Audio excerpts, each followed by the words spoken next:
মুফতি রাশিদ আহমদ গঙ্গুহি রাহমাতুল্লাহি আলাইহি এত বড় জগৎ বিখ্যাত আল্লাহওয়ালা ছিলেন। আল্লাহওয়ালাদের সোহবতে থাকার কারণে আল্লাহ পাক এমন মর্যাদা তার বাড়ায় দিয়েছে। বাবাজি, আজ আমি আপনি আমার ভাইরা হরদম সারাদিন মোবাইল নিয়ে ব্যস্ত থাকি, ঘুমের সময় মোবাইল টিপাই, কিন্তু রশিদ আহমদ গঙ্গুহি রাহমাতুল্লাহি আলাইহি এত বড় আলেম ছিলেন, জগৎ বিখ্যাত ফকিহ ছিলেন, জগৎ বিখ্যাত আলেম ছিলেন। মুফতি রাশিদ আহমদ গঙ্গুহি রাহমাতুল্লাহি আলাইহি প্রতি রাত ঘুমানোর আগে একটা কাগজের টুকরার মধ্যে চিঠি লিখতেন।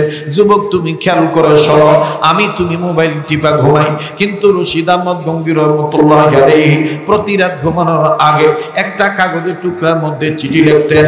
চিঠির ভাষা এইরকম ছিল, মালিক ওগো মালিক, ওগো মালিক, এই যে আমি ঘুমাবো, না জানি এই ঘুম আমার জীবনের শেষ ঘুম। আরে বন্ধু, সকালবেলা খাদেমগণ যখন বিছানা পরিষ্কার করতে যাইতো, বিছানা ঝাড়তে যাইতো, বালিশের নিচ থেকে এই চিঠি পাইতো। খাদেমগণ আল্লাহর কাছে বলতেন, আল্লাহ তোমার মাহবুব বান্দা প্রতি রাত তোমার কাছে বলে বলে ঘুমায়, আর আমরা তোমার কাছে বলে ঘুমাইতে পারি না। বাইরে মনের মধ্যে কত জ্বালা, কত আশা আকাঙ্ক্ষা, কত বেদনা, কত কল্পনা। সামনে কুরবানি আসবে, বিয়ে বিয়ানের বাড়িতে গরু গোশত পাঠাবো, মেয়ে ছেলে নিয়ে অনেক সুন্দর করে আনন্দ ফুর্তি করবো, দেখার মতন পশু জবাই করবো। কিন্তু বাজান এমনও হইতে পারে কুরবানির আগের দিন তোমাকে আমাকে আল্লাহর অর্ডারে মালাকুল মউত ধরে নিয়ে যেতে পারে। কথা বলেন ঠিক না বেঠিক? আজ তোমার আমার জন্য জীবনে শেষ মাহফিল হইতে পারে, একটু পরে তুমি আমি মারাও যেতে পারি। কাজী বাদান কোন দিকে নজর নেই, আল্লাহওয়ালা হইতে হবে। হাকিমুল উম্মত আশরাফ আলী থানভী রাহমাতুল্লাহি আলাইহি সহ মুতাবার মুহাক্কিক আমার বন্ধুগণ, মুসাল্লাম বুজুর্গানের দিনগণ একমত হয়ে বলে পৃথিবীর মানুষ আল্লাহওয়ালা হবে যারা, পাঁচটা কাজ ধারাবাহিকভাবে করবে তারা, পাঁচ কাজ ধারাবাহিকভাবে করবে যারা, আল্লাহর ওলি হবে তারা।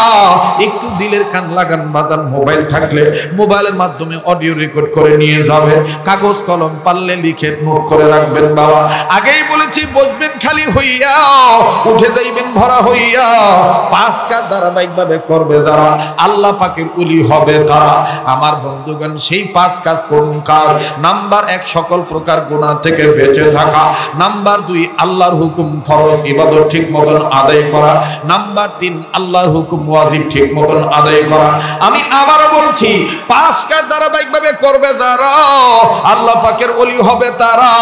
নাম্বার 1 সকল প্রকার গুনাহ থেকে বেঁচে থাকা। সকল প্রকার গুনাহ থেকে বেঁচে থাকবে যারা, নবী বলেন আল্লাহ পাক তাদেরকে জাহান্নাম থেকে মুক্তি দিয়ে দিবে। নাম্বার 2 আল্লাহর হুকুম ফরজ ইবাদত ঠিক মতন আদায় করবে যারা। নাম্বার 3 আল্লাহর হুকুম ওয়াজিব ঠিক মতন আদায় করবে যারা। আমার বন্ধুগণ, নবী আলাইহিস সালাম বলেন আল্লাহ পাক তাদেরকে জান্নাত দান করে দিবে। বাজার নেবার 5 কাজের মধ্যে 3 কাজ চলে গেল।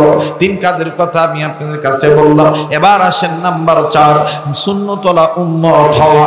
বাবাজি, সুন্নতওয়ালা উম্মত হওয়া, নবীজির সুন্নতওয়ালা উম্মত হওয়া। শুধু মুখেই বললে হবে না, আমি আশিক রাসূল, শুধু রবিউল আউয়াল মাস আসলেই ইয়া রাসূলুল্লাহ, ইয়া রাসূলুল্লাহ, ইয়া হাবিবাল্লাহ, ইয়া হাবিবাল্লাহ এইভাবে স্লোগান দিলি আশিক রাসূল হওয়া যায় না। আমার বন্ধুগণ, আহলে দাওয়াত, আহলে দিল, আহলে ইলম, আহলুল্লাহ যারা, ইনাদের চরিত্র থেকে পাওয়া যায় আশিক রাসূলের পরিচয় স্লোগান দ্বারা নয়। আশিক রাসূলের পরিচয় হলো সুন্নাত আছে যেখানে, উম্মত থাকবে সেখানে। কথা বলেন ঠিক না বেঠিক? আর এই সুন্নাত শিখতে গেলে, এই সুন্নাত মানতে গেলে, এই সুন্নতের ব্যাপারে ইলম আর আমল অর্জন করতে গেলে হক্কানি আলেমদের সোহবতে থাকা লাগবে, সত্যবাদী নেককার বান্দাদের সোহবতে থাকা লাগবে। আর এই নেককার বান্দা তৈরি হওয়ার কারণ হলো এইরকম এমনি ভাবে আল জামিয়াতুল ইসলামিয়া, মারকাজুল উলুম, পাকার মাথার মতন আমার বন্ধুগণ ছোট বড় দ্বীনি মাদ্রাসা। আরে বন্ধু, আজ তোমার আমার মুখে উম্মতে মুহাম্মদের স্লোগান, আশিক রাসূলের স্লোগান, কিন্তু বাদান তোমার আমার আমলের মধ্যে নবীজির প্রেম ফুটে ওঠে না। আজকে সুন্দর নারী পাইয়া, আজকে সুন্দর বাড়ি পাইয়া বাজান রে তুমি আমি নবী মুহাম্মদকে ভুলে গেছি। কিন্তু বাজান একটু দিলটা নরম করে দেন, এক ফোঁটা চোখের পানি দেখেন ফলাইতে পারেন কিনা। বাজান কেউ কারো দিকে তাকায়েন না, নিজের দিকে নিজে তাকা। জানি না কার জীবনে কি গুনাহ আছে, গুনাহ মাপ পাওয়ার জন্য মায়া লাগা একটা ডাক দেন না, বলেন না আল্লাহ, দেন না ডাক দেন না, বলেন না আল্লাহ। আমার বাইরে আমার দিল বলে এখানে কে যেন আল্লাহ ওয়ালা হয়ে বসে আছে। আমি আপনি গুনাহগার হতে পারি, কিন্তু কে জানি আল্লাহর ওলি হয়ে বসে আছে। এই একজন আল্লাহ ওয়ালার উসিলায় আমার আল্লাহ আমাকে আপনাকে মাফ করে দিতে পারে। কাজী বাজান জীবনের শেষ বয়ান মনে করে বয়ান করছি, একটা ডাক দেন না উম্মতের আলেমদের মজমায় বসে, আবার বলেন না আল্লাহ। কেউ কারো দিকে তাকায়েন না, নিজের দিকে নিজে চিন্তা করে। ও বাজান বারবার বলি, কার জন্য জানি জীবনের শেষ মাহফিল, কার পিছনে জানি মালাকুল মউত দাঁড়ায় রইছে, কার জন্য জানি জংলার বাঁশ রেডি হয়ে গেছে, কার জন্য জানি কাপড়ে কাপড় তৈয়ার হয়ে গেছে, বাজান নে কার জন্য জানি কবরের মাটি বায়না হয়ে গেছে।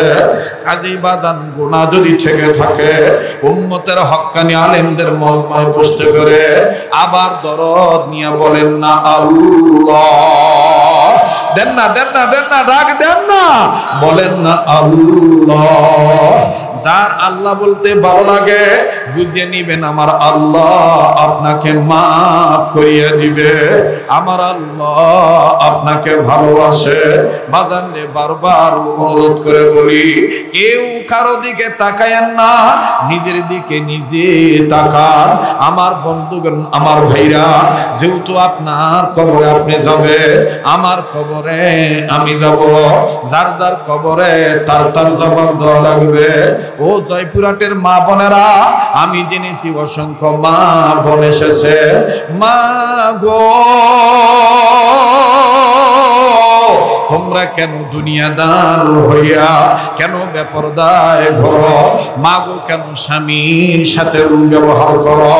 মাগো কেন ঈমান আমল হেফাজত করো না? ও মা তুমি কেমনে ভুলিয়া গেলা?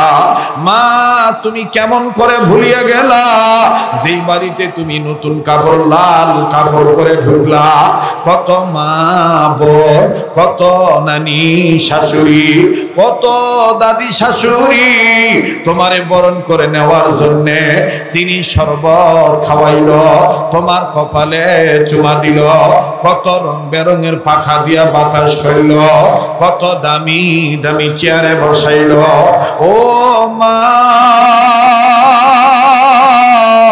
একটু ডিপলি চিন্তা করিয়া দেখো, ওই বাড়িতে যেই বাড়িতে লাল কাপড় পরে ঢুকলা, ওই বাড়ি থেকে একদিন না একদিন, কিছুদিন আগে বা কিছুদিন পরে, কারো আগে বা কারো পরে সাদা কাফনের কাপড় পরে বের হইতে হবে। মা ও পর্দানিসীন বোনেরা, ওই বাড়ি কিন্তু তোমার আমার চিরদিন থাকার জায়গা না। তোমার মেয়ে কাঁদবে, তোমার স্বামী কাঁদবে। নামাজান্তি বাদাল ফজর, ফরজ নাম ফরজ নামাজান্তি মামুলাত তাসবিহ শেষ করে একবার এদিক চায় আর একবার ওদিকে চায়, একবার পিছনে তাকায় আবার এদিক ওদিক উকি চুকি মারে, মনে হয় কাকে যেন খুঁজতেছেন, কোন আদমিকে যেন তালাশ করতেছে। বাদানলে খুব খেয়াল করে শুনবেন, আল্লাহ রাব্বুল আমিন ইমানদার বান্দাদেরকে দুইটা নির্দেশ দিয়েছে, দুটি কাজের নির্দেশ দিয়েছে, দুইটা কর্মসূচি পালন করতে বলেছে। রব্বে কারীম রব্বে কাবা জাল জালালি ওয়াল ইকরাম বলে, ইয়া আইয়ুহাল্লাযীনা আমানু তাকুল্লাহ ওয়া কুনু মা'আস সাদিকিন।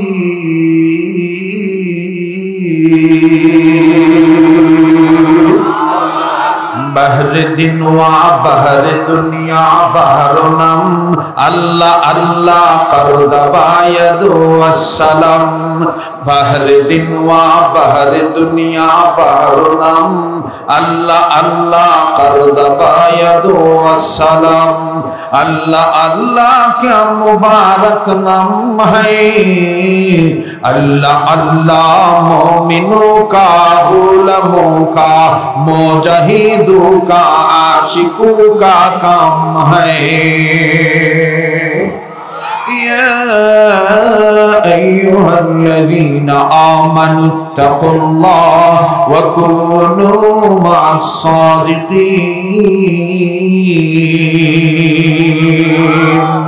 ऐ बिरादर हिफ्ज़ कुरआन गूशदर जागे शादी निस्ते दुनिया गूशदर।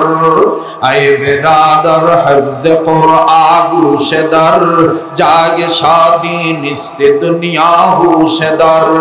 खानदाने कुरआन बुअद ज़िक्रे निसान हर कराई निस्त हस्ता अज मुफलिसा।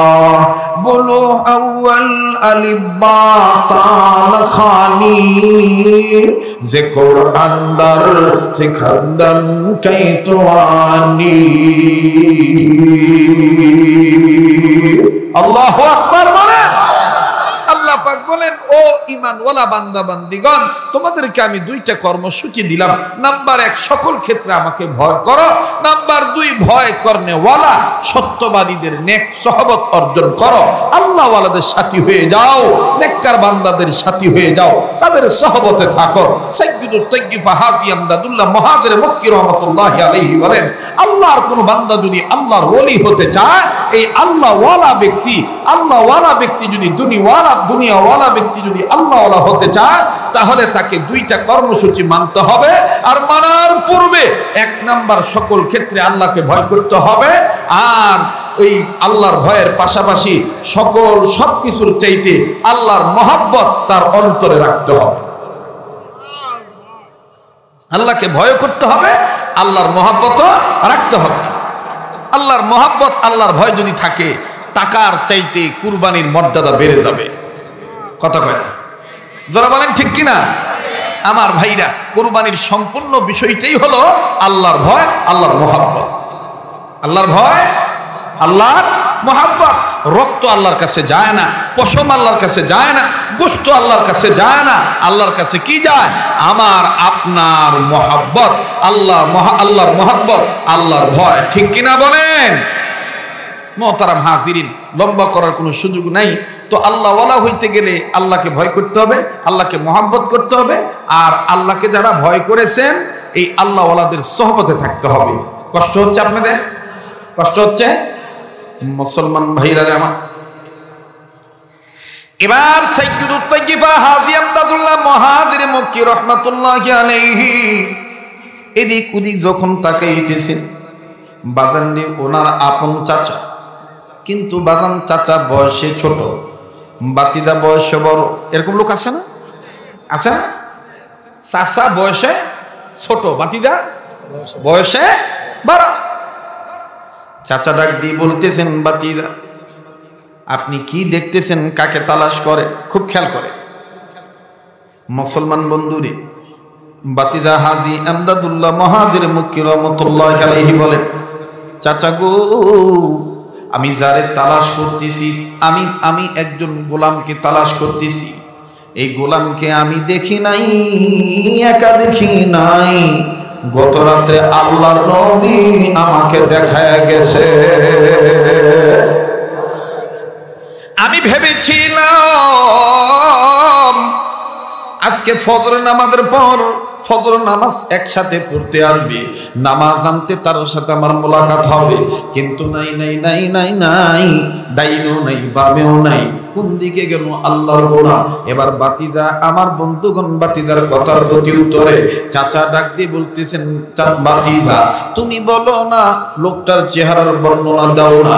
সাইয়্যিদুত তাইয়্যিফা হাজী ইমদাদুল্লাহ মুহাজির মক্কি রাহমাতুল্লাহ আলাইহি ডাক দিয়ে বললেন, চাচা গো চেহারাটা এত সুন্দর, দাড়ি ছিল চাপ দাড়ি, ও চাচা নাকটা অনেক খারাপ। আরে বন্ধু এই বয়ান তাদের ভালো লাগবে যাদের সম্পর্ক কোনো না কোনো আল্লাহওয়ালার সাথে আছে, হোক না তিনি চিশতিয়া তরিকার লোক, হোক না তিনি কাদরিয়া তরিকার লোক, হোক না তিনি আমার বন্ধুগণ মুজাদ্দিদিয়া তরিকার লোক, আমার বন্ধুগণ হোক না তিনি আমার ভাইরা নকশবন্দিয়া তরিকার লোক, আরে বাজান হোক না তিনি সোহরাওয়ার্দিয়া তরিকার লোক, আবার হোক না তিনি সাবরিয়া তরিকার লোক। বাবাজি নিজে চিনতে গেলে আল্লাহওয়ালা হইতে গেলে যে কোনো আল্লাহওয়ালার সাথে তার তাল্লুক রাখতে হবে, যে কোনো আল্লাহওয়ালার সাথে তার সম্পর্ক রাখতে হবে। আর জয়পুর হাটের বন্ধুরা, পর্দানিশীন মা বোনেরা, গভীর মনোযোগ, বাড়িওয়ালা বাড়ি ছাড়ো, গাড়িওয়ালা গাড়িতে বসে বয়ান শোনো, নিজেকে নিজে চিনার চেষ্টা করো। নিজেকে কখনো চিনা যায় না, একজন চিহ্নওয়ালা ব্যক্তির সাথে সম্পর্ক রাখতে হয়, একজন চিহ্নওয়ালা ব্যক্তির সাথে তোমার তাল্লুক রাখতে হয়। কেন পাকার মাথার হুজুর, কেন এই উলামায়ে কেরাম উম্মতের দরদি হইয়া কেন এই রকম মুজাহাদা করে, আল্লাহকে চিনানোর জন্য এই মুজাহাদা করে। ও বাজান তাদের এই প্রচেষ্টা। এইবার সাইয়্যিদুত তাইয়্যিফা হাজী ইমদাদুল্লাহ মুহাজির মক্কি রাহমাতুল্লাহ আলাইহি চাচা ডাক দিয়ে বলতেছেন, বাতিজা তুমি যদি মনে কিছু না নাও, চেহারার বর্ণনাটা তুমি দিয়ে দাও। এবার চাচা বলার পর চাচা বলার পর বাতিজা হাজী ইমদাদুল্লাহ মুহাজির মক্কি রাহমাতুল্লাহ আলাইহি ডাক দিয়ে বলতেছেন, চাচা নাকটা এমন সুন্দর খাড়া, ভুরু দুইটা কত সুন্দর লাগানো, কপালটা অনেক চওড়া, চুলগুলি অনেক সুন্দর, দাড়ি বড় সুন্দর, চেহারা অনেক সুন্দর। নবীদের সাথে তিনি এসেছিলেন, আল্লাহ নবী তার সাথে আমার পরিচয় করায় দিয়েছে। এবার ভাতিজার কথার প্রতি উত্তরে চাচা ডাক দিয়ে বলতেছেন, বাতিজা তোমার বর্ণনা দাও, তোমার দেওয়া বর্ণনার চেহারার মানুষ আমাদের এই দৃষ্টিকে নেই। মনে যদি কিছু না নাও, আমি আমার দিলের কথা বলি, আজ থেকে 6 মাস 1 বছর আগে আমাদের এই দৃষ্টিকের বাহিরের দৃষ্টিকে অন্য দৃষ্টিকে তার সাথে আমার মোলাকাত হয়েছে। এই জয়পুর হাটের লোক না, দিনাজপুর ডিস্ট্রিক্ট। কষ্ট হচ্ছে, সময় দেওয়া লাগবে। এটা ইসলাহি বয়ান, এটা কি বয়ান? ইসলাহি বয়ান। ইসলাহওয়ালার বক্তব্য এখানে যত তাজকিরা হবে তত বারাকা আসবে। যাদের অন্তরে চিশতিয়া তরিকার দরদ আছে তারা এই বয়ান শুনলেই দেখবেন অন্তরে মারিফতের প্রেমের ঢেউ, নদীর প্রেমের ঢেউ খালি হাবুডুবু খাবে। আর যারা এই লাইনে নাই তারা বলবে যে কি গপ্প শুরু করছে, বুজুর্গ টুজুর্গ, এগুলা আমার দরকার নেই, বা কথা কয় না। যারা বলেন ঠিক কিনা? এবার হাজী ইমদাদুল্লাহ মুহাজির মক্কি রাহমাতুল্লাহি আলাইহি চাচাকে বলতেছে, চাচা সত্যি? বলে হ্যাঁ, তোমার দেওয়া বর্ণনার চেহারার মানুষ এই দেশে নাই, পাশের ডিস্ট্রিক্ট আছে। বাতিজা বুঝতে পারছে যে এই চাচায় আমার স্বপ্নের পুরুষের জায়গা চিনে, খাপ করে হাত ধরছে। আসাদুল্লাহ সাহেবকে ধরে রাখবেন, যদি ধরে থাকতে পারেন একদিন না একদিন মাহমুদুল হাসানের হাতও ধরতে পারবেন। আর মাহমুদুল হাসান সাহেবের হাত যদি ধরেন, হাত-দুই হযরত শাহ আবুল রহমতুল্লাহ হাত ধরা হয়ে গেল। আর হাত-দুই হযরতের হাত যদি ধরেন, আশরাফ আলী থানভী রহমতুল্লাহ হাত ধরা হয়ে গেল। আর আশরাফ আলী থানভীর হাত যদি ধরেন, আমার বন্ধুগণ হাজী ইমদাদুল্লাহ মুহাজির মক্কি রাহমাতুল্লাহ হাত ধরা হয়ে গেল। আর হাজী ইমদাদুল্লাহ মুহাজির মক্কি রাহমাতুল্লাহ হাত যদি ধরেন, তাহলে মৌলভী নূর মোহাম্মদ মিয়াজি জানজানবী রহমতুল্লাহ হাত ধরা হয়ে গেল।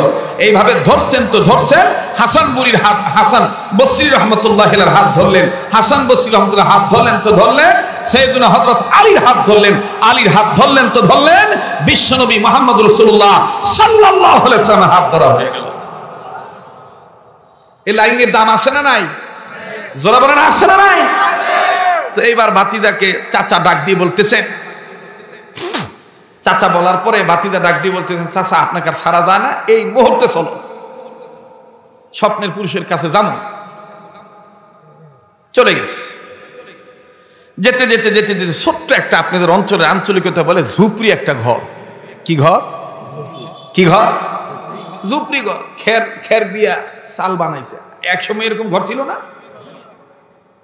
এই 10-12 জন ছেলে সকালবেলা পড়তেছে, হুজুর পড়াইতেছেন, পড়ো আলিফ বা তা সা, যার কাছে গেছে উনি পড়াইতেছেন, পিঠ এই দিকে মুখ আর এক দিকে। তো রাস্তার মানুষ পিঠ দেখতেছে, মুখ দেখে না। তো চাচা বলতেছে, ভাতিজা ইনি তোমার স্বপ্নের পুরুষ। হাজী আমদাদুল্লাহ মহাদের মক্কি রহমতুল্লাহ বলতেছেন, পিছন সাইড দিকে কেমন করে বুঝবো যে উনি আমার স্বপ্নের পুরুষ? কথা, এখন তুমি সামনে যাও। এবার হাজী আমদাদুল্লাহ মহাদের মক্কি রহমতুল্লাহ সামনে গেছে। সামনে যাইয়া চেহারা দেখে বলতেছে, চাচা ইনি আমার সেই স্বপ্নের পুরুষ যাকে আল্লাহ রসুল স্বপ্নে দেখাইছিলেন। যিনি স্বপ্নে দেখেছেন, যিনাকে দেখেছেন, তার পরিচয়টা দেখছেন। তিনি কি পড়ায়?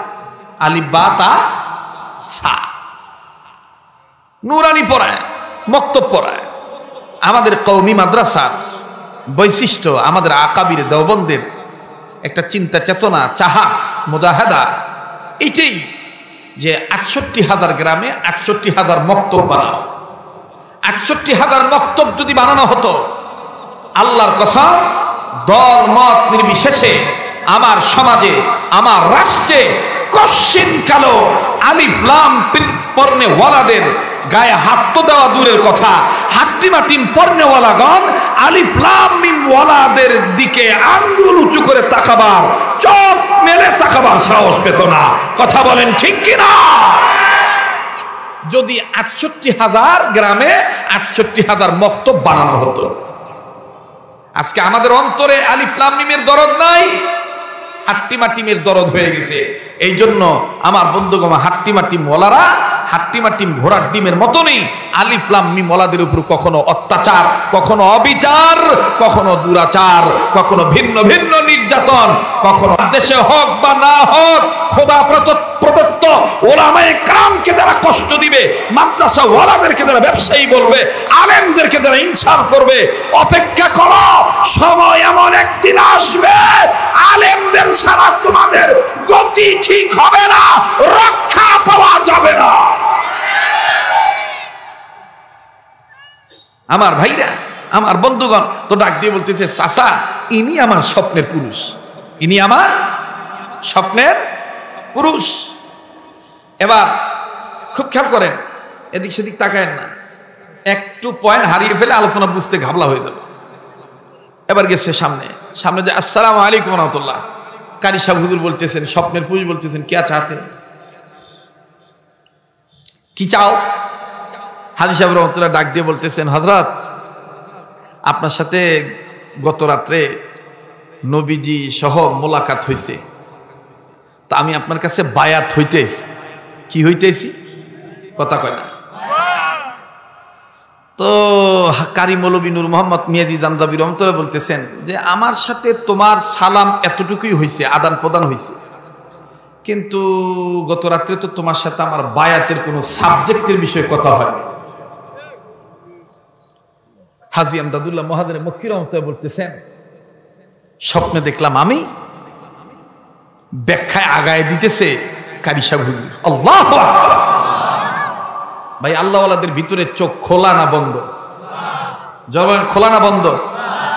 আপনারা হাদিস থেকে শুনেছেন, জেনেছেন, ওলামায়ে কেরামের জবান থেকে। হযরত আলী রাদিয়াল্লাহু তাআলা আনহু,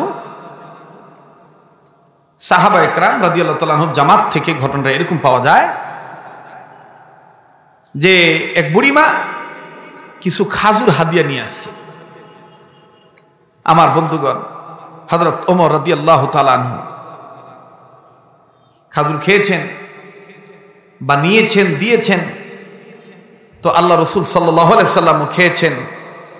আল্লাহ রসুল সাল্লাল্লাহু আলাইহি সাল্লামের পাশে যে সাহাবী ছিলেন তিনাকে একটা দিয়েছেন। তো খাজুর এত মজা লাগছে, বলতেছেন আর একটা দেন। তো বিশ্বনবী মুহাম্মদ সাল্লাল্লাহু আলাইহি সাল্লাম একটাই দিয়েছেন, দ্বিতীয়টা দেন নাই। স্বপ্ন দেখেছেন সাহাবী, ফজর নামাজ পড়তে গেছে, ফজর নামাজের পরে দেখে যে ঘটনা হুবহু স্বপ্নের সাথে মিলে যাচ্ছে। নামাজের পরে একজন বুড়িমা খেজুর নিয়ে আসছে। তো দায়িত্ব যিনি ছিলেন, জিম্মাদার যিনি ছিলেন, উনি সবাইকে বন্টন একটা একটা করে দিচ্ছেন। তো জিনাকে স্বপ্নের মাধ্যমে রসুল খেজুর দিয়েছিলেন। ওই সাহাবি তিনি খেয়েছেন, একটা খুব মজা লেগেছেন। তিনি দেখতেছেন যে এ তো স্বপ্নের মাধ্যমে যে খেজুরটা খাইছি এরকমই মজা। তো উনি বলতেছেন, ভাই আমাকে আর একটা খেজুর দেন না। তো সাহাবি বলতেছেন, ভাই গত রাত্রে যদি আল্লাহ নবী আপনাকে 2টা দিত তাহলে আমি 2টাই দিতাম। এই সাহাবি বলতেছেন, স্বপ্ন দেখলাম আমি, আর ব্যাখ্যা করতেছেন উনি। আল্লাহু আকবার। মোহতারাম হাজিরিন, এবার কারি মৌলভী নূর মোহাম্মদ মিয়াজি জানজানবী রহমাতুল্লাহি আলাইহি ডাক দিয়ে বলতেছেন, বাবারে তোমার সাথে তো আমার বায়াতের কোনো কথা হয়নি। এবার হযরত বলতেছেন যে হাজী আমদাদুল্লাহ মহাদের মক্কি রহমতুল্লাহ বলতেছেন, হুজুর আমি অত কিছু বুঝি না, আমি নিজেকে চিনার জন্য ইসলাহ হইতে চাই, আপনার কাছে বায়াত হইতে চাই। হযরত বলতেছেন, আমার কাছে বায়াত হইতে গেলে শর্ত আছে। বলে কি শর্ত? বলে তোমাকে আমি একটা কর্মসূচি দিলাম, এই সমাজে খুঁজে দেখে আসো তো তোমার চাইতে নিকৃষ্ট কোনো বস্তু পাওয়া যায় কিনা, তাকে নিয়ে আসো। একটু সময় দেন, একটু ডিপলি চিন্তা করেন। বলে তোমার চাইতে কোনো নিকৃষ্ট খারাপ বস্তু পাও কিনা দেখো, নিয়ে আসো তাকে, ওই বস্তুটা নিয়ে আসো। হাজী সাহেব বললেন, এটা কোনো ব্যাপার হইলো, নিয়ে আসতেছে। তো হাঁটা শুরু করছে। হাঁটতে হাঁটতে হাঁটতে হাঁটতে নজর করে দেখে মরা গাছের একটা ডাল পড়ে আছে। কি গাছের ডাল? মরা গাছের ডাল। হাজী সাহেব চিন্তা করে দেখলেন, হুজুর বলছে নিকৃষ্ট জিনিস, এই গাছের তো কোনো জীবন নেই, এটা মরা গাছের ডাল। এটাই নিয়ে হুজুরের কাছে দেখো, হুজুর এই যে নিকৃষ্ট জিনিস। গাছে যেই হাত দিবে, ইন্ডিমিন টাইম গাছের জবান আল্লাহ খুলে দিছে। গাছের জবান আল্লাহ খুলে দিছে। গাছ স্পষ্ট করে বলতেছে, এই আমদাদুল্লাহ, তুমি আমারে ধরো না, আমি আল্লাহ পাকের জিকিরে মশগুল আছি। তুমি আমাকে ধরলেই জিকির বন্ধ হয়ে যাবে, তুমি আমাকে ধরো না। হাজী আমদাদুল্লাহ মহাদের মক্কি রহমতুল্লাহ বলতেছেন, আল্লাহু আকবার। আমি ভাবলাম গাছের ডাল মরা। এটা কি আমাদের জামিয়ার মসজিদের আজান? জি। যখন আজান হবে নির্ধারিত স্থানের মসজিদে, হযরত থানভী রহমতুল্লাহ লিখছেন যে জরুর বয়ানের চাইতে আজানের জবাব দেওয়া অনেকটা শ্রেয়, অনেকটা শ্রেয়। তবে মাসআলায় এটাও আছে, উম্মতের জন্য জরুর মাসআলা মাসাইল বলার সময় যদি আজান হয়, ওই আজানের জবাব দেওয়ার চাইতে উম্মতের হক্কানি আলেমদের কথা শোনা তার চাইতে আরো বেশি উত্তম। কারণ অনেক সময় তো আমাদের দেশে তো হাইব্রিড বুজুর্গ বেশি, সমালোচনা ঝড় বেশি করবে। আজান হচ্ছে, হুজুর ওয়াজ করার তালেই আছে রে, এজন্য উভয়টা ভেঙে দিলাম। এটা ভালো শব্দ তো। জি। তো ডাক দিয়ে বলতেছে, এই কষ্ট হচ্ছে আপনাদের? আর একটু জোরে কোন তো আল্লাহু আকবার। আবার কোন আল্লাহু আকবার। আর একবার কোন আল্লাহু আকবার। একটু 2 হাত সবাই তোলেন, অ্যাটেনশন ঠিক করি। হাত তোলেন তোলেন তোলেন, মোট করে ধরেন, ছাড়েন, ধরেন, ছাড়েন, ধরেন, ছাড়েন। একটু ফুলের মতন আঙ্গুলগুলি ছড়ান। এবার একটু ডান বাম নাড়া ছড়া দেন, একটু জোরে নাড়েন, জোরে নাড়েন। এবার আওয়াজ দিয়ে কোন আল্লাহু আকবার। আবার কোন আল্লাহু আকবার। আবার কোন আল্লাহু আকবার। আমি পাকার মাথায় এসে আমি যতটুকু বুঝলাম যে সকালে আসলেও মনে এরকম লোক হবে। মানে এই মাঠটা আল্লাহ ওয়ালাদের কদমের একটা বারাকাতের জায়গা হয়ে গেছে। কথা বলেন ঠিক কিনা? কষ্ট হচ্ছে আপনাদের? আবার বলেন আল্লাহু আকবার। তো সাইয়্যিদুত তাইয়্যিফা হাজী আমদাদুল্লাহ মহাদের মক্কি রহমাতুল্লাহ বলতেছেন, আল্লাহ গাছের মরা ডাল, সে হরদম জিকির করে, আর আমি আদম সন্তান তোমাকে ঠিক মতন ডাকারই সময় পাই না। ওর এই জবাব শুনে তো মনে হলো কিসের ওই নিকৃষ্ট, আমি তো নিকৃষ্ট। কথা কোন ঠিক কিনা? না দেখি আর কিছু পাই কিনা। এবার সামনে আগাইছে। এই কথাটা শুনলে আবার হাসেন না। সামনে আগাইছে, সামনে আগায় দেখে যে জমিনের সাইটে, আপনাদের অঞ্চলে আঞ্চলিকতা বলে এই ভিঁয়ের সাইটে, মানে জমির সাইটে শুকনা মল, শুকনা মল বুঝেন তো, অত আর ভেঙে কয়া লাগবে না, বা শুকনা মল শুকাইয়া একেবারে গুড়া গুড়া হয়ে আছে। তো হাজী আমদাদুল্লাহ মুহাজির মক্কি রহমতুল্লাহ ভাবতেছেন যে এটাই সবচাইতে নিকৃষ্ট জিনিস হবে রে, এটাই আমি পাতাত করে বা কাগজত করে আমি তুলে নিয়ে হুজুরের কাছে যখন হুজুর এই যে নিকৃষ্ট জিনিস, তো হুজুর ভালো মনে ওই শুকনা মল তুলতে গেছে। যখনই তুলতে গেছে শুকনা মলের কাছ থেকে জবাব আসছে, আমদাদুল্লাহ তোমাদের আদম জাতের কারণে তো আজকে আমার এই অবস্থা। যখন টাক্কা আসলাম তখন সামন দিয়া ঢুকাইছে, পেট ভরে গেছে, হজম হয়ে গেছে, কোতন দিয়া পিছন দিয়ে বাইর করে দিয়েছে। যখন শাক ছিলাম মজা করে খাইছ, যখন মাছ ছিলাম মজা করে খাইছ, যখন গোশত ছিলাম মজা করে খাইছ, যখন দুধ ছিলাম মজা করে খাইছ, যখন রস ছিলাম মজা করে খাইছ, হজম হয়ে গেছে, প্রয়োজন না মনে করে কোতন দিছ, পিছন দিয়ে বাইর করে দিছ। এখন আমরা অনেক দিন পর আল্লাহ তাআলা জমিনের যৌবনের ধাক্কায় আমাদেরকে শক্তি সঞ্চার করাইছেন, এখন আমরা জিকির করতেছি, আবার তুমি আদমজাত আবার এসে আমাকে ধরতো, খবরদার আমাকে ধরবা না, ধরলেই জিকির বন্ধ হয়ে যায়। হাজী আমদাদুল্লাহ মুহাজির মক্কি রহমতুল্লাহ বলতেছে, বাপ রে বাবা, এই আলোচনা আলাদা, বা এটা আলাদা জগতের আলোচনা, এলা সবাই বুঝবে না। বা অজগবি সমালোচনা করবে, হুজুর কি গপ্প করছে রে, এই দরিয়ায় সাঁতার কাটা লাগবে, চিনছে যারা পাইছে তারা, চিনে না যারা পায় নাই তারা, আর যারা অরিজিনাল চিনেছে তাদের আপাত মস্তক পুরা বডিতে মুহাম্মাদি নূর, ওলি আল্লাহর নূর চমকায়। কথা বলেন ঠিক কিনা? তো এইবার আস্তে করে হাজী আমদাদুল্লাহ মুহাজির মক্কি বলতেছেন, আমাকে বলছেন নিকৃষ্ট বস্তু নিতে, যাও নিকৃষ্ট বস্তু আর খুঁজে পাইলাম না। কিছুক্ষণ পর হাজী সাহেব নিজের বাম হাত, আমার দিক তাকান, নিজের বাম হাতটা এরকম করে আগাইয়া ডাইন হাতের এই কয়েকটা আঙ্গুল দিয়ে খাপ করে বাম হাতটা এরকম করে শক্ত করে ধরে বলতেছে,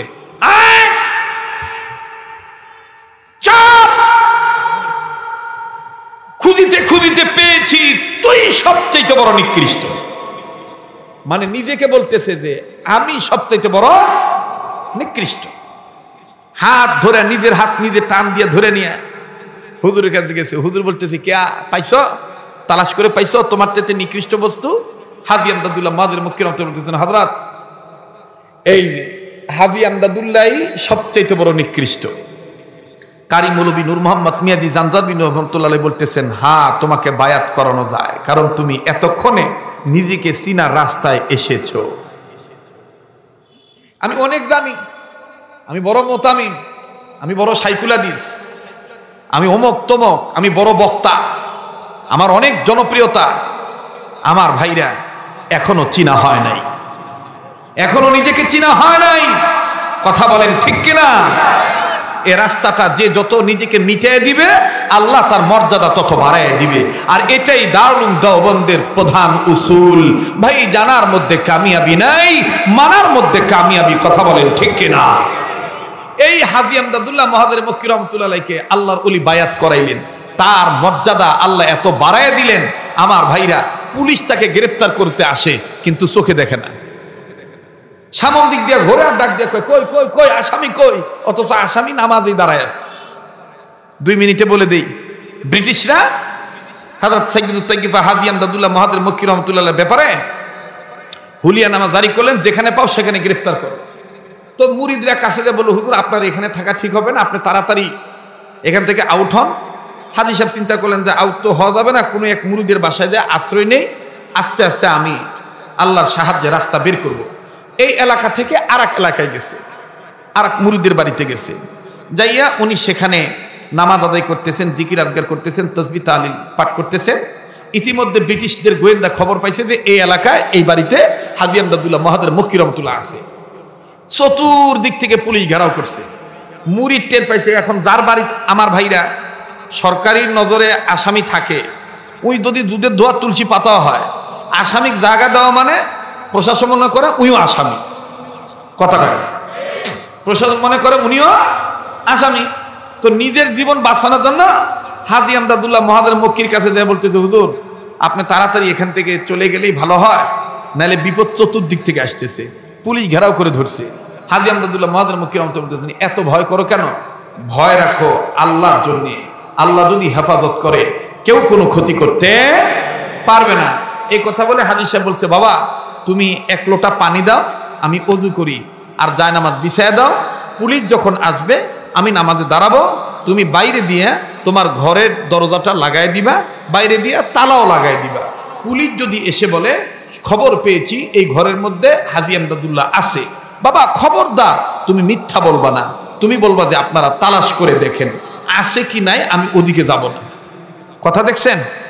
বলে নাই যে তুমি বলবা না যে নাই বা আছে, এগুলো কিচ্ছু বলবা না, খালি বলবা যে নেন তালা খুলে দিলাম, আপনারা খুঁজে তালাশ করে দেখেন।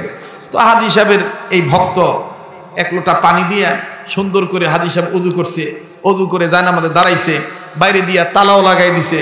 পুলিশ আসছে, পুলিশ এসে বলতেছে খোলো দরজা। মুরিদ দরজা খুলছে। আমার ভাইরা, মুরিদ কিন্তু দেখে গেছে হাজী সাহেব নামাজে দাঁড়াইছে। পুলিশ দরজা খুলে দেখে জায়নামাজ আছে, হাজী সাহেব নাই। জায়নামাজ আছে, হাজী সাহেব নাই। পুলিশ বলতেছে খবরটা কি, ইনফরমেশন কি ভুয়া হলো নাকি? মুরিদ কয় ঘটনা কি? হুজুর এই দেখলাম নামাজে দাঁড়ালো, হুজুর গেল কই? আবার দরজা লাগাইছে। পুলিশ বলতেছে সত্যি করে বলো হুজুর কোন দিকে? তো উনি বলতেছেন এই যে খুলে দিলাম দেখেন। আবার খুলছে, খুলে মুরিদ দেখতেছে জায়নামাজ আছে, হুজুর নাই। এবার পুলিশরা অতিষ্ঠ হয়ে চলে গেছে। এবার মুরিদ আবার দরজা খুলে দেখে কি হাজী সাহেব রহমতুল্লাহ আলাইহি সেজদায় পড়ে আছে। নামাজ শেষে মুরিদ বলতেছে হুজুর আপনি কোথায় গেছিলেন, কোথায় থেকে আসলেন? হাজী সাহেব বলতেছে বাবা আমি যার কুদরতি কদমে সেজদা দিছি তিনি আমাকে কি করছেন তিনিই জানেন। ও ভাই, হেফাজত করার মালিক কে? আল্লাহ। আরেকবার বলেন আমার ভাইরা, আমার বন্ধুরে, লম্বা করার কোনো সুযোগ নাই। এই হাজী আমদাদুল্লাহ মুহাজির মক্কি রহমাতুল্লাহি আলাইহি বাজান যেই সিলসিলার লোক ছিলেন, এই হাজী আমদাদুল্লাহ মুহাজির মক্কি রহমাতুল্লাহি আলাইহি অন্যতম সুযোগ্য আমার বন্ধুগণ লক্তে জিগার খলিফা ছিলেন ফকিহুল আসর মুফতি মোহাম্মদ রশিদ আহমদ গঙ্গী রহমাতুল্লাহি আলাইহি, যাকে বলা হয় ফকিহুন নাস, ফকিহুল আসর, আম কুতুবুল ওয়াক। আরে বন্ধু কুতুবুল আলম মুফতি রশিদ আহমদ গঙ্গী রহমাতুল্লাহি আলাইহি এত বড় জগৎ বিখ্যাত আল্লাহওয়ালা ছিলেন। আল্লাহওয়ালাদের সোহবতে থাকার কারণে আল্লাহ পাক এমন মর্যাদা তার বাড়ায় দিয়েছে।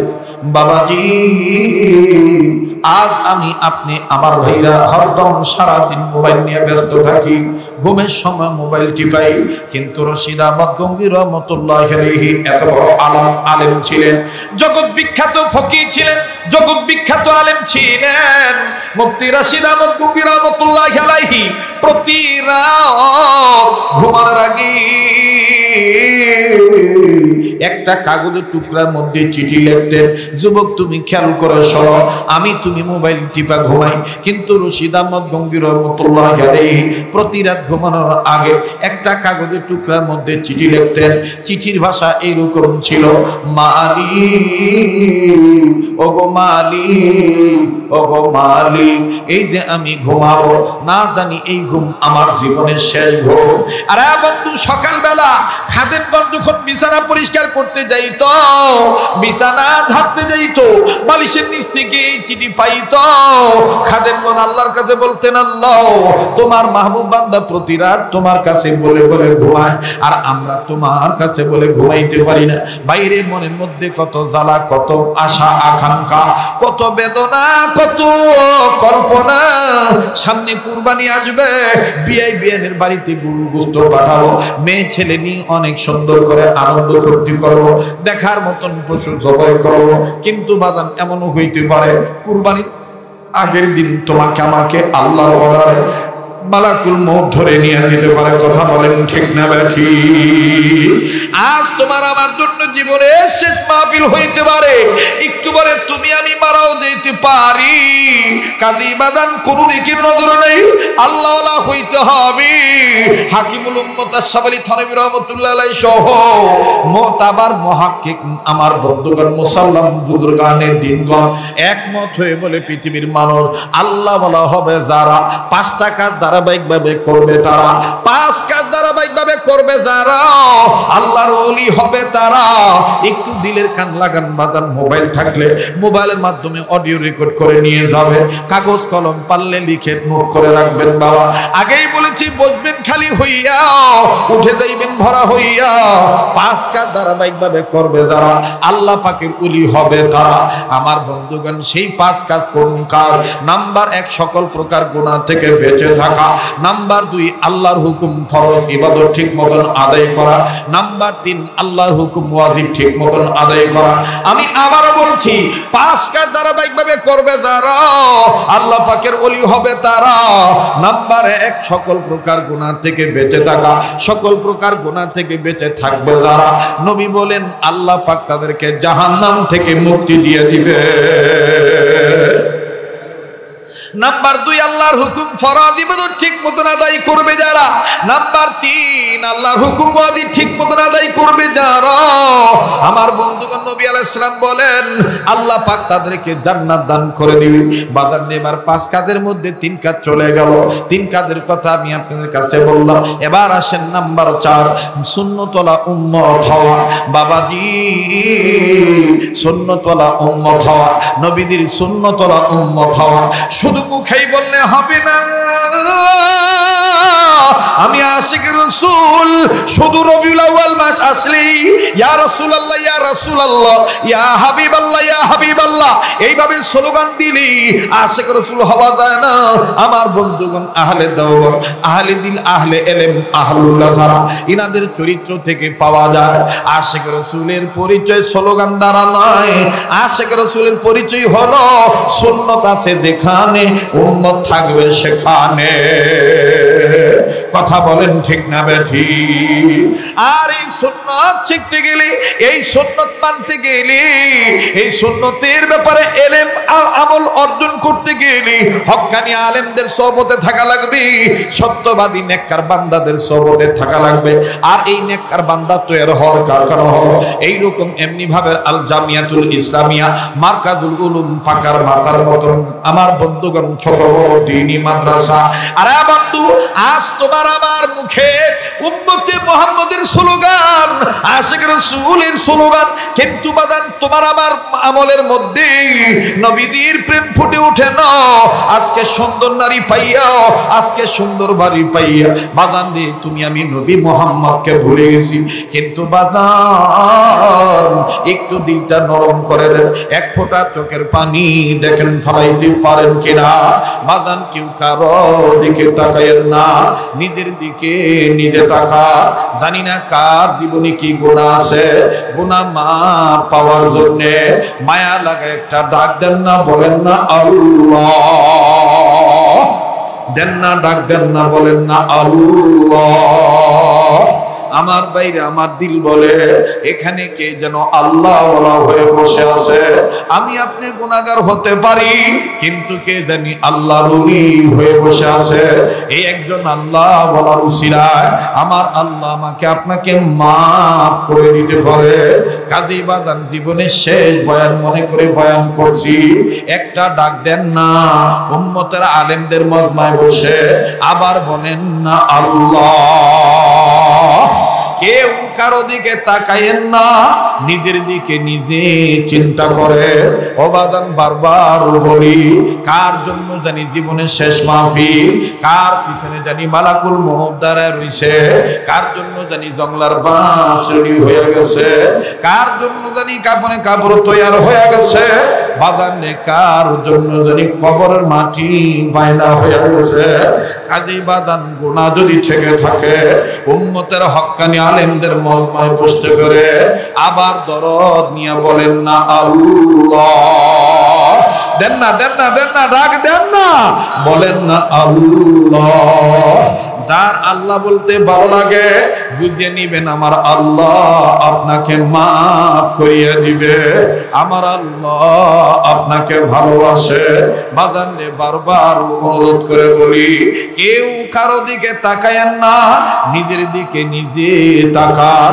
আমার বন্ধুগণ, আমার ভাইরা, যেহেতু আপনার কবরে আপনি যাবে, আমার কবরে আমি যাব, যার যার কবরে তার তার জবাব দেওয়া লাগবে। ও জয়পুরহাটের মা বোনেরা, আমি জেনেছি অসংখ্য মা বোন এসেছে। মা গো, তোমরা কেন দুনিয়াদার হইয়া কেন বেপরদায় ঘরো? মাগো কেন স্বামীর সাথে ব্যবহার করো? মাগো কেন ঈমান আমল হেফাজত করো না? ও মা, তুমি কেমনে ভুলিয়া গেলা? মা, তুমি কেমন করে ভুলিয়া গেলা যেই বাড়িতে তুমি নতুন কাপড়, লাল কাপড় করে ঢুকলা?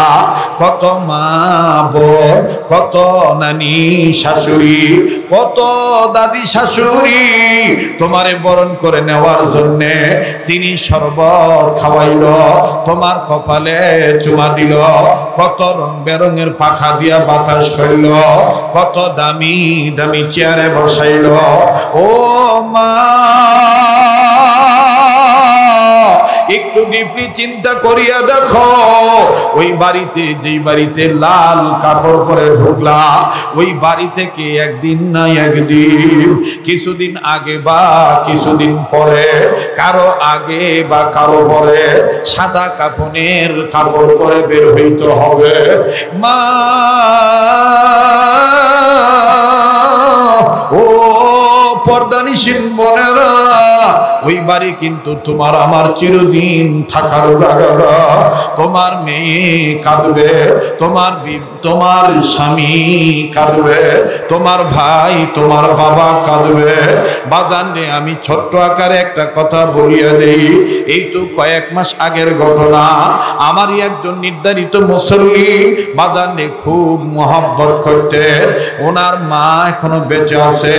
এই মুসল্লিটা মরার সময় কি হয়েছে, কোন দুনিয়াদার পাগল হইয়া কার মায়ায় পড়িয়া বাজান রে এইভাবে আল্লাহ নবীকে ভুলিয়া গেলেন, এইভাবে আল্লাহওয়ালাদেরকে বাদ দিয়ে দিলেন। বাজান রে, বৃদ্ধা মা কান্দার ঢাক দিয়ে বলে, আমার বেটা মরার আগে কত বারবার বলছে এক গিলাস পানি দাও, এই আওয়াজ শুধু আমি মা শুনছি, অথচ আমার বেটা কখনোই আমাকে বলে নাই। যেহেতু আমি প্রালাস্টের রুগী, আমার পা চলে না, আমি মা অন্যের কাঁধে ভর করে হাঁটি। বাজান রে, মৃত্যুর আগের আলামত আমাদেরকে বলছে যে হায় হায়, বেটার কত শক্তি ছিল, বেটা আমারই পাশে একটু দূরে ঘুমাইল। হঠাৎ করে আমার বেটাটা ডাক দিয়ে বলে, ও রানার আম্মু, আমার কেমন জানি লাগে, আমার এক গিলাস পানি দাও। না না, রানার আম্মু আসলো না। বারবার বলতে চলো, প্রাণের বিবি, আমার ভিতরটা শুকিয়ে গেল, আমার একটু পানি দাও। না না, রানার আম্মু কোনো খবর নেয় না। এক পর্যায়ে আমার বেটা ডাকা শুরু করলো, আমার নাতিন খুব আদরের নাতিন, এই নাতিন দিয়ে আমার বেটা খুব ভালোবাসতো। আমার বেটা চিল্লা চিল্লা বলতেছেন, নাসিমা, মা নাসিমা, দাও মা, এক গ্লাস পানি দাও। তোমার আম্মুর আজকে কি হয়েছে? তোমার আম্মু কি আমার ডাক শোনে না? মা গো, আমার এক গ্লাস পানি দাও। না না, নাসিমাও কোনো খবর নেয় না। এর এক পর্যায়ে আমার বেটা, তার প্রাণের বেটা রানাকে ডাক দেওয়া শুরু করলো, ও রানা, তোমার মার আজকে কি হইল? তোমার মাও আমার কথার জবাব দেয় না, আমার ভাল লাগতেছে না, আমার বুকটা কেমন জানি ভারী ভারী লাগতেছে, আমার গলা শুকায় গেছে, আমি এক গ্লাস পানি খাবো, আমারে পানি দাও। না না, পানি দিল না। এক পর্দায় ডাক দিয়ে বলে, রানা, দাও গো বেটা, দাও, তুমি পানি দাও। না না, রানাও আসলো না, আমি মাও কোনো কিছু করতে পারলাম না। হঠাৎ করে আমি নজর করিয়ে দেখি আমার বেটার হাত পা ছেড়ে দিল, আমার বেটার চোখ দুইটা বড় হয়ে গেল। এর কিছুক্ষণ পরে তখন আমি তো কথা তেমন বলতে পারি না, আমি চিল্লে ডাক দিয়ে বললাম, ওগো বৌমা, ওগো আমার নাতি নাসিমা, ওগো আমার নাতি রানা, তোমার আব্বা কেমন জানি করতেছে। আমি বুড়ির ডাক শুনিয়া সকলে যখন ধর করে দৌড়াদৌড়ি করে আসলো, আসিয়া হঠাৎ করে আমার নাতির রানা ডাক দিয়ে বলে, আব্বা নাই, আব্বা মারা গেছে। বাদান নেই, কঠিন মুহূর্তে কেউ কিন্তু কারো আপন না। যিনি আপন তিনি শুয়ে আছেন মদিনায়, যিনি আপন তিনি শুয়ে আছেন মদিনায়। এ বন্ধু, এ ভাইয়া, তোমার আমার কলিজে আজকে নবীর মোহাব্বত নাই, তোমার আমার কলিজে আজকে আলেমদের নেতৃত্বের কদর নাই। দেখো বাদান, আশেক রাসূলদের মুখে বলা লাগে না যে আমি আশেক রাসূল।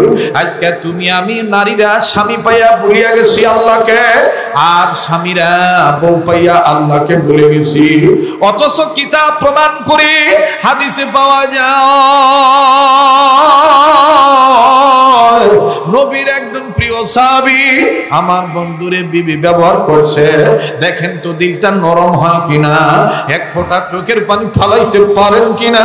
কান্না না আসলেও কান্নার ভান ধরবে। এই সমস্ত মজলিসে কান্নার অভিনয় করলে আল্লাহ মাফ করিয়া দিবে।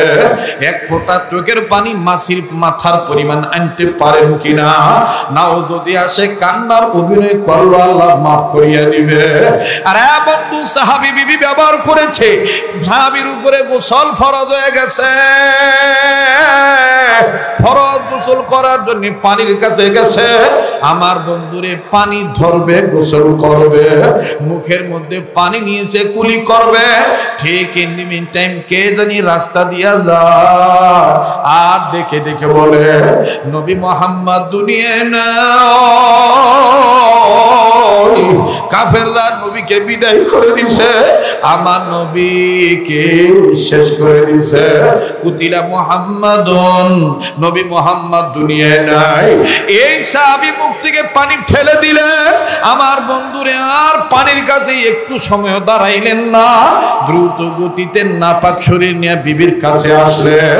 বিবির কাছে আসিয়া কান্দার ডাক দিয়ে বলে, বিবিরে তরবারি দে, আমি যুদ্ধের ময়দানে যাব। বিবি ডাক দিয়ে বললেন, স্বামী গো, আপনি যুদ্ধের ময়দানে যাবেন, আপনি তো নাপাক, আপনার উপর তো গোসল ফরজ হয়ে গেছে। এবার সাহাবী কান্দার ডাক দিয়ে বলে, বিবি রে কার জন্য গোসল করব? আরে বিবি, আশেক রাসূলের হাতে, এই নাপাক স্বামীর হাতে তরবারিটা যখন দিয়ে দিল, আল্লাহর নবীর প্রিয় সাহাবী আমার বন্ধুরে তরবারি লইয়া যুদ্ধের ময়দানে চলিয়া গেলেন। কয়েকজন কাফেরকে কতল করলেন। এক পর্যায়ে আমার বাইরে কাফেরদের আক্রমণে সাহাবীও আক্রান্ত হইলেন।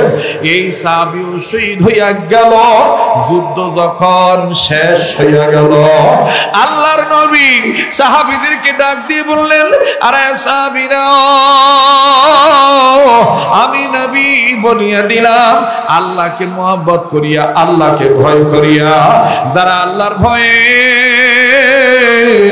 যারা আল্লাহর মহব্বতে পড়িয়া, আমি নবীর নেক সহবতে থাকিয়া, আমি নবীর সাথে সঙ্গ দিয়া ধর্মকে প্রতিষ্ঠা করার জন্য ঈমান আমল মজবুত রাখিয়া, যারা আমার প্রেমে জীবন দিয়ে শহীদ হইয়া গেল, আমি রাসূল আরবী, আমি নবী বলিয়া দিলাম, এই সমস্ত শহীদ সাহাবীদের লাশ খুঁজে খুঁজে বের করো, আর বিনা গোসলে কবর দিয়া দাও। এই ঘোষণা যখন রাসূল আরবী দিয়া দিলে, সমস্ত শহীদ সাহাবীদের লাশ খুঁজে বের করা হলো। এমার বাইরা গোসল ছাড়া যখন কবর দিবে, ইন দি মিন টাইম একজন মা আউলা কেশে পাগলিনী বেশে চিৎকার দিয়ে ডাক দিয়ে বলে, হুজুর, সব শহীদ সাহাবীদের স্বামীকে বিনা গোসলে কবর দিয়ে দেন, কিন্তু আমার স্বামীরে বিনা গোসলে কবর দিয়েন না। নবী গো, আমার স্বামীর নাপাক, আমার স্বামীরে বিনা গোসলে কবর দিয়েন না। আল্লাহ নবী ডাক দিয়ে বললেন, মা গো, কে তোমার স্বামী? কে তোমার স্বামীর নাম? তোমার স্বামীর তোমার পরিচয় বলো, তোমার স্বামীর পরিচয় তুমি বলো। এবার ডাক দিয়ে বলে, কেন তোমার স্বামীকে বিনা গোসলে কবর দেব না? এই কথাটা তুমি ভাঙ্গা বলো। সাহাবীর স্ত্রী কান্দে ডাক দিয়ে বলে, নবী গো, আমার স্বামীর নাম হানজালা। আপনার প্রিয় সাহাবী হানজালার উপর গোসল ফরজ ছিল। এই ফরজ গোসল করার জন্য পানির কাছে গেছে, ঠিক এই মুহূর্তে কে জানি বলছে, আপনি নবী মুহাম্মদ নাকি দুনিয়ায়? আবার স্বামী গোসলের কথা ভুলিয়ে যাইয়া আপনার প্রেমে পড়িয়া নাপাক শরীর লইয়া জীবন দিয়া শহীদ হইয়া গেছে। কাজেই বলি, নবী গো, আমার স্বামীকে বিনা গোসলে কবর দিয়েন না। আল্লাহ নবী কান্দা ডাক দিয়ে বলে, সাহাবীরা রে, আমার হানজালার লাশ কই? আমার হানজালার লাশ খুঁজে খুঁজে বের করো। ওরে বিনা গোসলে কবর দিও না। যখনই বাজান সাহাবায়ে কেরামের জামাত সাহাবী হানজালার লাশ খোঁজাখুঁজি শুরু করলো। একজন সাহাবী হানজালার লাশ খুঁজে পেলেন, দৌড় মারিয়া নবীর দরবারে আসলেন। নবী বললেন, পাইছো নাকি তালাশ করিয়া? সাহাবী ডাক দিয়ে বললেন, ইয়া রাসূলুল্লাহ, পাইছি তো পাইছি, তবে আশ্চর্যজনক একটা দৃশ্য দেখলাম। বলে, কি দৃশ্য? জলদি করে বলো। সাহাবী ডাক দিয়ে বলে, নবী গো, হানজালার কেমন জানি চুল ভিজা, দাড়ি ভিজা, হানজালার শরীর থেকে কেমন জানি পশম থেকে পানি টপ টপ হয়ে হয়। মানুষ গোসল করলে যেমন বোঝা যায় শরীর ভিজা, এইরকম মনে হইতেছে হানজালার শরীরটা তেমনই ভিজা। নবী ডাক দিয়ে বলেন, আমি নিচে দেখবো। এইবার আল্লাহর নবী চলে গেলেন হানজালার লাশের কাছে। হানজালার লাশের কাছে লাশ দেখিয়া নবীজি অবাক হইয়া গেলেন। নবীজি নজর করিয়া দেখে হানজালার চুল ভিজা, দাড়ি ভিজা, গায়ের পশম ভিজা, শরীর থেকে, চুল থেকে, দাড়ি থেকে পানির ফোঁটাগুলি টপ টপ করে জমিনে পড়ে। নবী আমার ডাক দিয়ে বললেন, আল্লাহ, কে হানজালারে গোসল করে দিল? ফানাজালা জিবরাইল আমিন। জিবরাইল আমিন হাজির হয়ে গেল। জিবরাইল আমিন হাজির হয়ে ডাক দিয়ে বলেন, ইয়া রাসূলুল্লাহ, যেই হানজালা আপনার প্রেমে পড়িয়া আল্লাহর মহব্বত, আল্লাহর ভয় নিয়া গোসলের কথা ভুলিয়া যাইয়া জীবন দিয়ে শহীদ হইতে পারল, আমার ওই আল্লাহ ওই হানজালাকে এতই ভালোবেসেছে, হানজালাল্লাহ আমার আল্লাহ আসমানের উপরে উঠাইয়া জান্নাতের পানি দিয়া গোসল করায়া আপনার কাছে পাঠাইয়া দিছে। আল্লাহ নবী ডাক দিয়ে বললেন, সাহাবীরা, যাইও না, যাইও না, হানজালার কাছে আর যাইও না। হানজালার লাশের জিম্মাদারি তোমার আমার রইল না। হানজালার লাশের জিম্মাদারি নিয়েছেন যিনি, তিনি হলেন শাহে রব্বানা। আল্লাহু আকবার। মুসলমান ভাইরা আমার, বন্ধুরে, কাজে আর লম্বা নয়। আল্লাহওয়ালা হইতে গেলে 5 কাজ ধারাবাহিকভাবে করা লাগবে। নাম্বার 1, সকল প্রকার গুনাহ থেকে বেঁচে থাকা। নাম্বার 2, আল্লাহর হুকুম ফরজ ইবাদত ঠিক মতন আদায় করা। নাম্বার 3, আল্লাহর হুকুম ওয়াজিব ঠিক মতন আদায় করা। নাম্বার 4, নবীর সুন্নতরা উম্মত হওয়া।